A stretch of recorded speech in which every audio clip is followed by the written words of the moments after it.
অচক্ষ নামাজ পড়েই ভেবে বসবেন না যে অনেক কিছু করে ফেলছে।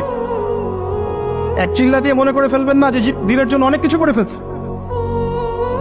একটা হজ করেছেন, ওমরা করেছেন, সিয়াম রেখেছেন, দিনের জন্য দান সৎকার করেছেন, একটা মাদ্রাসা মসজিদ করেছেন, ভেবে বসবেন না আপনি সব অনেক কিছু করে ফেলেছেন এবং অন্যরা সব কক্রোচ তেলা পোকা, ওরা জাহান্নামে যাবে এমনটা মনে করবেন।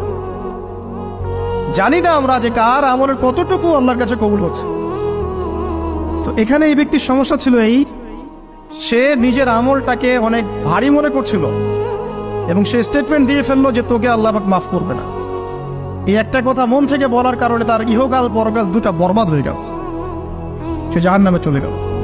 ঠিক আরেক ব্যক্তির ঘটনা আছে এমন, এগুলো সবগুলো রেফারেন্স আছে। এক ব্যক্তি প্রচুর ইবাদত করত, আল্লাহ পাক তার ইবাদত করার জন্যে পাহাড়ের চূড়ায় একটা সুন্দর ব্যবস্থাও করে দিয়েছিলেন। সেখানে ডালিম গাছ হতো, ঝর্ণা আসতো, খাবারের কোনো অভাব নাই। হাদিসে এসেছে 500 বছর সে ইবাদত করেছে। কত বছর? কিয়ামতের মাঠে এই ব্যক্তির অবস্থা এমন হবে, তাকে জান্নাতে প্রবেশ করানোর জন্য নিয়ে যেতে বলা হবে যাও আমার রহমতে জান্নাতে চলে যাও। আল্লাহ পাক তাকে এই কথাটা বলবেন, কিন্তু এই ব্যক্তি বলবে আমার আমলের কারণে, আল্লাহ পাক বলবেন আমার রহমতে জান্নাতে চলে যাও। ব্যক্তি বলবে আমার আমলের কারণে। আল্লাহ রাব্বুল আলামিন তখন তাকে দেওয়া সমস্ত নেয়ামতগুলোকে এক পাল্লায় করবেন আর তার সমস্ত আমলকে আরেক পাল্লায় করবেন। তারপর দেখা যাবে আল্লাহর সমস্ত নেয়ামত তার একটা চোখের সমান হয় নাই। কথা কি বুঝতে পারছেন? একটা চোখের যে নেয়ামত আল্লাহ পাকের, সমস্ত আমল ও 500 বছরের ইবাদত এতটুকু হয়নি। তারপর তাকে বলা হবে ওকে জাহান্নামে নিয়ে যাও। এবার জাহান্নামে যাওয়ার সময় সে বলবে আল্লাহ তোমার রহমতে আমাকে মাফ করে দাও। তখন আল্লাহ পাক তাকে আবার ডেকে নিয়ে আসবে, বলবেন যে তোমাকে যে আমি ইবাদত করার জায়গা করে দিয়েছিলাম, এটাকে তুমি নিজে করেছো না আমি করেছি? সে বলবে আপনি করেছেন। তোমাকে যে আমি সৃষ্টি করেছিলাম তখন কি তুমি কোন আমল করেছিলে? বলবে না। তাহলে তোমাকে যে সৃষ্টি করেছি আমি, এটা কি তোমার আমলের কারণে? না। তোমাকে সারা দুনিয়াতে এত নিয়ামত দিয়েছি, এটা কি তোমার আমলের কারণে? সে বলবে না। তখন তাকে জান্নাতে প্রবেশ করানো হবে। কিয়ামতের মাঠে এমন অনেক ঘটনা ঘটবে যেটা আমাদের চিন্তার বাইরে। আরেকজন ব্যক্তিকে ডেকে আনা হবে, যে ব্যক্তি একটা দুটা নয় বরং 100টা খুন করেছে। সে 99 জন মানুষকে হত্যা করার পর ফতোয়া খুঁজে বেড়াচ্ছিল যে আমার তওবা কবুল হবে কিনা। একজন আবেদের কাছে গিয়েছে। আবেদ আর আলেম কিন্তু এক জিনিস না। আবেদ মানে যে প্রচুর ইবাদত করে, তার জ্ঞান কম, সে শুধু জানে কিভাবে ইবাদত করতে হয়।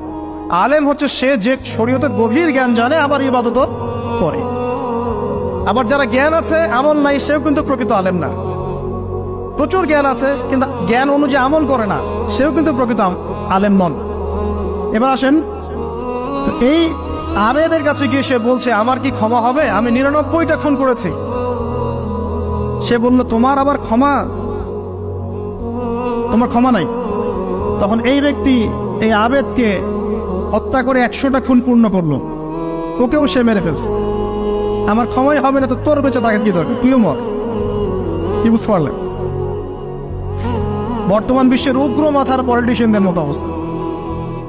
আমার দেশের সমস্যা, তোর দেশ পারমাণবিক বোমের উড়াই দিব, মানে এরকম একটা অবস্থা। তো আল্লাহ রাব্বুল আলামিন এই ব্যক্তির মধ্যে একটা চেতনা তৈরি করলেন যে আমাকে তওবা করতে হবে। সে তখন সার্চ করতে লাগলো আরো কোনো আলেম আছে কিনা।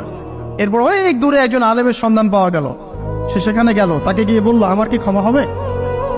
সে আলেম তাকে বলল হ্যাঁ তোমারও ক্ষমা হতে পারে, যাও তুমি ইস্তেগফার করো এবং এই এলাকা থেকে অন্য এলাকায় চলে যাও। মানে যে এলাকায় তুমি অনেকদিন ছিলে, যেখানে তুমি অনেক পাপ কাজ করেছো, এখানে থাকার দরকার নাই। তওবা করে তুমি অন্য কোথাও চলে যাও, নতুন একটা জীবন শুরু করো। এখানে থাকলে হবে কি, তোমার স্মৃতিগুলো তোমাকে তাড়িয়ে বেড়াবে এবং মানুষ তোমাকে খারাপ নজরে দেখতেই থাকবে, তুমি তখন কষ্ট পাবে। এই জন্য তুমি চলে যাও। তো চলে যেতে যেতে সে রাস্তায় ইন্তেকাল করে। এবার তার রূহ নিবে কে?